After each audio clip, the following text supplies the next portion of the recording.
गई हूँ मैं अब एवरी डे मेरा एक रहता है कि नहीं, पहले अम्मी के नाम का सदका जारिया निकाल दो। अब कंपलसरी है ये, सुबह उठते बराबर पढ़ लो, दिन में कभी भी पढ़ते रहो। जो भी पढ़ती हूँ मैं, at the end of it, दिन जैसे ख़त्म होता है मैं अल्लाह सुब्हानहू व तआला से कहती हूँ कि अल्लाह, आज के दिन मैंने जो कुछ भी पढ़ाई की है, जितनी भी नफिल इबादतें हैं, अल्लाह सुब्हानहू व तआला इसका सवाब तो मेरी मरहूम अम्मी को दे। और अल्लाह, आज पूरे दिन में ऐसा कोई अमल तेरे नज़र में काबिल कबूल है जिसे तूने कबूल किया है, अल्लाह इसका भी सवाब तो मेरी मरहूम अम्मी को दे। और ज़ाहिर सी बात है, जब हम मरहूमों के लिए कुछ पढ़ के भेजते तो हमें हर किसी के लिए पढ़ना होता है।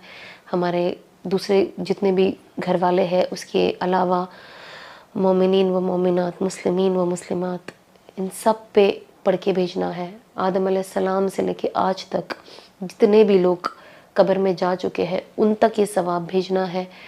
तो ये दौरान मैंने बहुत सारी ऐसी नई चीज़ें भी सीखी जो मुझे पता नहीं थी। एंड मैंने रियलाइज़ किया कि अल्लाह सुब्हानहू व तआला क्यों कहते हैं कि एक ऐसी औलाद छोड़ के जाओ अपने पीछे जो तुम्हारे लिए अमल करे, जो तुम्हारे लिए कब्र में कब्र की ठंडक का और कब्र की राहत का ज़रिया बन सके।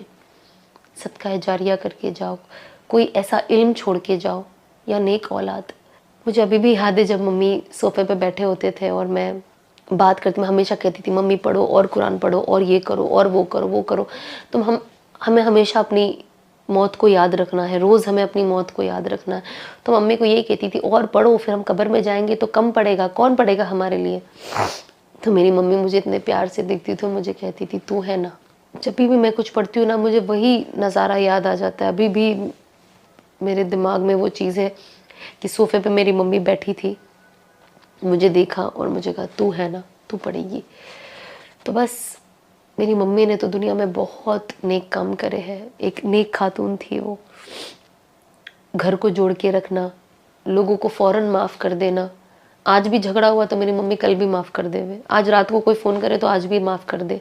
कोई फ़ोन नहीं करे तो सामने से कर ले। घर को जुड़ा कर रखना, सखावत, लोगों को देना, दावतें रखना, लोगों को खिलाना, लोगों को हदिया लाना, ये सारी चीज़ मुझे मेरी अम्मी ने सिखाई।